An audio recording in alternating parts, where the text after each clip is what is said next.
So what's gluten in? Gluten is in wheat, rye, and barley. So what does that exactly mean? It's probably in your most favorite foods and foods that you eat maybe on a regular basis, things like bread, pasta. It'll be in a lot of sauces. You'll find that gluten is in sauces, and the reason why gluten is in sauces is to thicken it up. Things like cakes, obviously, cupcakes, all your kind of desserts that are more wheat-based, obviously, gluten is going to be in, but definitely things like marinades. And again, the reason why gluten is preferable, especially if you're making a cake, is because it does give that thickened, nice raise and crunchiness and gooiness to the produce.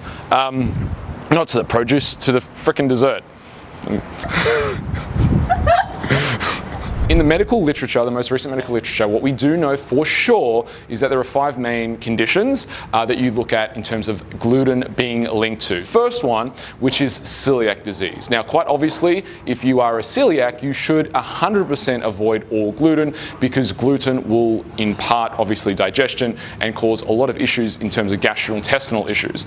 That's where the small intestine gets inflamed from being a celiac and can erode that intestinal villi and really impede absorption of all foods and create a lot of discomfort and pain and lead to other flow-on problems. If you're a celiac, you want to avoid gluten, there's no question about it. The next category under that is non-celiac gluten sensitivity. So this is where you're not necessarily a celiac, but you may have another manifestation of gluten being a stressor to the body. One of the analogies often given with this, celiac disease, I should say in this case, is the tip of the iceberg of gluten, and underneath sits 90% of the conditions. Now, actually the research that analogy was based on said that there were 55 diseases linked to a gluten sensitivity. That's actually not true, and that's not what the research said. The research said that there are 55 diseases linked to celiac disease, and that's a very important point to look at, because the fact is, gluten sensitivity is saying that you can have a sensitivity of 55 diseases linked to gluten, versus if you're a celiac, you have 55 diseases linked to being a celiac. So if you are a celiac, the flow-on effect of that is quite catastrophic, because obviously you're affecting your absorption. It can affect things like osteoporosis, it can affect things like memory, liver function, all around, or anything to do really with autoimmune, and autoimmune problems are quite diverse in terms of how they present, along with gut issues. So that's a very important point. The other problem with non-celiac gluten sensitivity is that the studies to date have relied primarily on self-reported benefits. So what does that mean? It means there are really no objective markers right now that we can diagnose a non-celiac gluten sensitivity. What it relies on is 2 groups. One group has no gluten, and they report, I feel better from not eating gluten. Now, is that better because they're controlling calories, eating less, and they feel better for that reason? Perhaps, but there are obviously other factors, potentially cutting out gluten. People are selecting better foods, maybe eating more protein, eating more vegetable, and that's why they feel better. Is it specifically gluten? We don't know for sure, and that's where the pushback from, I suppose, mainstream nutrition, mainstream medical communities come at with non-celiac gluten sensitivity, is the fact that there aren't objective markers. So the other 3 I suppose medical literature spoken about why gluten is a problem is 1, dermatitis herpetiformis. I hope I'm pronouncing that correctly. The 4th one is gluten ataxia, where it affects neurological dysfunction.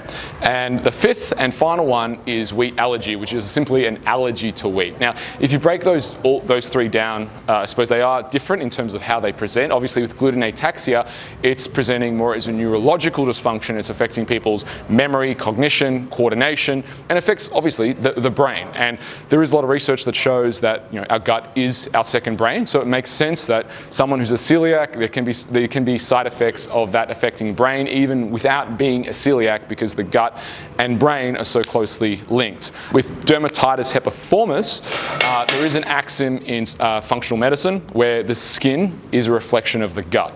So if you are having problems with your skin, it is likely that there is an underlying gut dysfunction there. And finally, that 5th one, wheat allergy. Wheat allergy is pretty straightforward. It is an allergy, like an IgG, IgA response to food, obviously more pronounced. And if you do have wheat allergy, then 100% gluten probably is one of those foods that you definitely want to eliminate. If you look at your family tree, look at your brother, sister, mother, grandmother, etc., if they've had celiac disease or there's a known autoimmune disease in your family, probably, not saying for sure, but potentially a gluten-free diet may help some of your issues and be something that you could consider. There are plenty of studies and things that have shown things outside of the realm of celiac disease. So for example, one study showed, a 12-month study on 62 women, showed that a gluten-free diet helped their thyroid disease, helped improve markers of TSH, total thyroid stimulating hormone, which is very obviously positive. Another study showed it an effective treatment to mood disorders and for those with a non-celiac gluten sensitivity. Another study showed that it helped with memory disorders and Alzheimer's, which is a very fascinating piece of research. Since 1966, I believe, there was a study that showed that gluten can affect solely neurological dysfunction without affecting the gut. So that's also interesting to note if you're looking at enhancing brain and cognitive function. There's another study that supported that and showed that it affects the axons of the neurons outside of the brain. Gluten-free diets may improve rheumatoid arthritis. This is a big one for athletes. It's a big one with achy joints. Although not known 100% why, it has shown that those who go on a gluten-free diet, sometimes a gluten-free diet works even better than the drugs.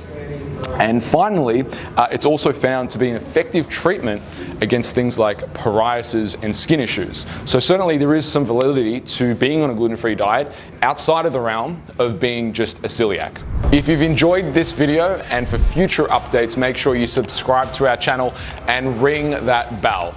Also, check out Eat Your Way to Abs for the first chapter of the book that I'm going to be releasing very, very soon. Until we see you on the next video, train hard, eat well, and supplement smart.